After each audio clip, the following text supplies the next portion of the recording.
મરહૂમ સૈયદના સાહેબનો મળેલ આશીર્વાદ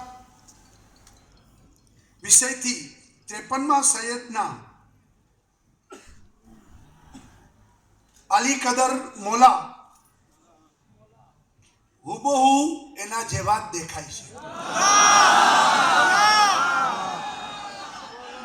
એટલે 52મા સૈયદના સાહેબની યાદ પણ આજે સ્વાભાવિક આપને આવે, કારણ કે બંને એક સરખા જ દેખાય છે.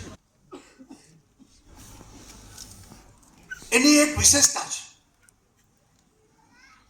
દુનિયા આખી બદલી, પણ હું ઘણા સમયથી બધું જોઉં છું.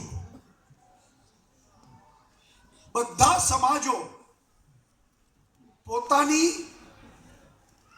ગણવેશ, પોતાનું વેશ પદ્ધતિ બદલાવે છે, પણ આ એક સમાજ એવો છે કે જેમાં બદલ આવ્યો નથી.